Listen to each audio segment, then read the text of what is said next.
दिंडीगुलमधील AR डेअरीचे व्यवस्थापकीय संचालक R Rajasekharan, उत्तराखंडमधील भोलेबाबा डेअरीचे विपिन जैन आणि पोमिल जैन, तर नेल्लोर येथील वैष्णवी डेअरीच्या अपूर्वा छावडा यांना अटक करण्यात आली आहे। गेल्या 3 दिवसापासून या चौघांची चौकशी चालू आहे।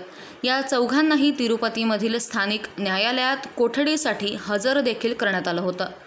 तिरुपती मंदिर प्रसादासाठी तूप पुरवठा करताना मोठा गैरव्यवहार झाल्याचा ठपका या प्रकरणात ठेवण्यात आलाय। दरम्यान कोठडीसाठी SIT कडून सादर करण्यात आलेल्या अहवालामधून धक्कादायक बाब समोर आली आहे। Bhole Baba organic dairy private limited या पुरवठादाराला तिरुमला तिरुपती देवस्थान ट्रस्टने काळ्या यादीत टाकलं होतं, पण त्यानंतर देखील वैष्णवी डेअरी आणि AR डेअरी या 2 बनावट कंपन्यांच्या माध्यमातून भोलेबाबाकडून तूप पुरवठा चालूच होता, असं या अहवालातून उघड झालंय। इंडियन एक्सप्रेसनं या संदर्भात सविस्तर वृत्त दिलंय।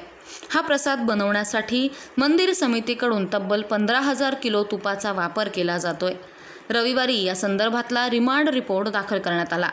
या अहवालानुसार भोलेबाबा डेअरीकडून 2019 साली तिरुपती देवस्थानला 291 रुपये प्रति किलो दरानं तूप पुरवठा केला जात होता। 2022 पर्यंत हा पुरवठा असाच चालू होता। दरम्यान 2022 मध्ये तिरुमला तिरुपती देवस्थान समितीनं भोलेबाबा डेअरीच्या उत्पादन केंद्राची पाहणी केली। तिथली परिस्थिती समाधानकारक नव्हती असा शेरा मारून देवस्थाननं भोलेबाबा डेअरीचा समावेश काळ्या यादीत केला। त्यामुळे भोलेबाबा डेअरीला देवस्थानच्या नियमित कंत्राट प्रक्रियेत कंत्राट दाखल करणं अशक्य झालं।